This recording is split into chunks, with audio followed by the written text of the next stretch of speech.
أول مرة يغني أغنية قارئة الفنجان.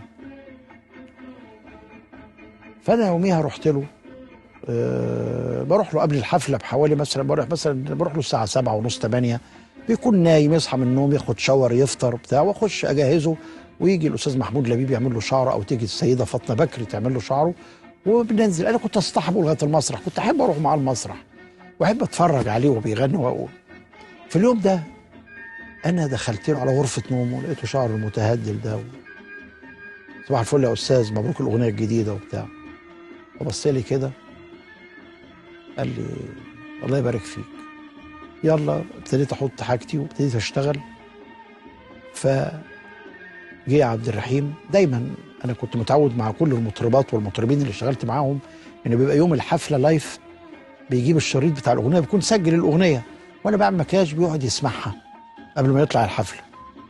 فجه عبد الرحيم بالكاسيت بتاع قارئة الفنجان وبيحطه في الجهاز الكاسيت عشان يسمع عبد الحليم.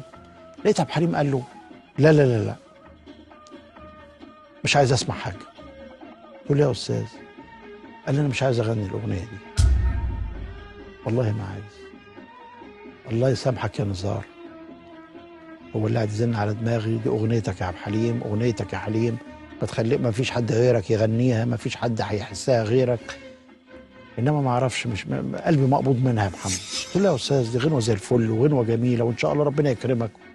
الكلام العادي المعسول. خلصنا والمهم فعلا ما سمعش الاغنيه. ركبنا ورحنا على نادي الترسانه، كنت انا معاه والدكتور هشام عيسى الطبيب الخاص بتاعه معاه، وكان الاستاذ عصام بوصيله رحمه الله عليه. واحنا داخلين مسرح الترسانه، نادي الترسانه، لقينا واحد يا استاذ عبد الحليم، يا استاذ عبد الحليم. قال له نعم. قال له يا استاذ انا ترزي فصلت لك جاكيت فعلا ما يلبسوش غيرك. قال له يا حبيبي ربنا يخليك. وراح فاتح الشنطه اللي فيها الجاكيت، ولقينا جاكيت كله فناجيل. عبد الحليم راح ضحك، قال له ده يعني بمناسبه قارئة الفنجان؟ قال له يا استاذ. قال له طب ميرسي يا حبيبي كتر خيرك. قال له لا تلبسه. قال له البس ايه؟ قال له لا تلبسه، امال انا عامله لك ليه؟ انا عايزك تلبسه وانت بتغني. قال له لا يا ابني انا لابس اهو جاي جاهز. قال له لا يا استاذ البسه، بعصبيه. فجاه لقيت عبد الحليم صار، طبعا احنا ما ادينالوش فرصه ان عبد الحليم يتصرف معاه، كلنا احنا اتصرفنا مع الواد ومشيناه. دخل عبد الحليم، بيبقى فيه كوشه كده صغيره بعملينها له قبل ما يطلع على المسرح، فقعد حزين وبينفخ وعصب، كله بقى بيحاول يعني يرضيه الدكتور هشام عيسى وعصام بوصيله. قال له خلاص يا اخي ده واد مخبول، يعني ما تزعلش نفسك. فدخلت الاستاذ احمد فؤاد حسن قائد الفرقه الموسيقيه. قال له يا حليم ايه مالك؟ قال له والله مش عايز اغني يا احمد، عايز امشي. قال له يا نهار اسود ليه؟ ده الناس حلوه وجمهور حلو وحفله جميله. شجعوه. فطلع منفعل على خشبه المسرح، فابتدت الناس تستقبله كالعاده.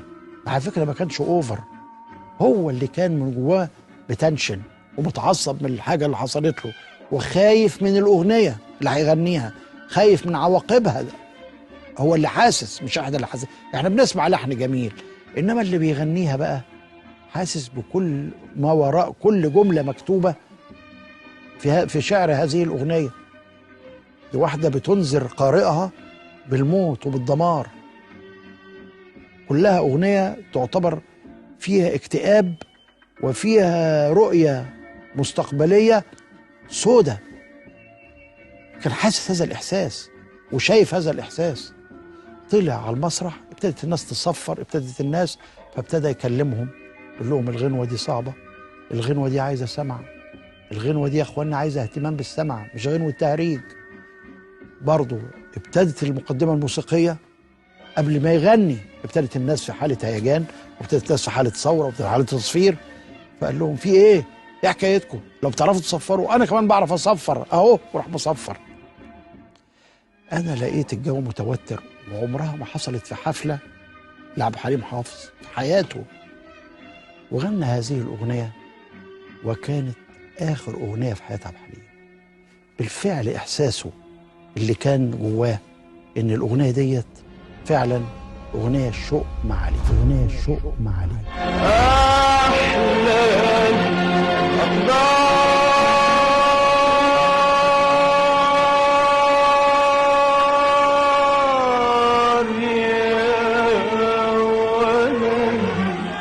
يا ولدي.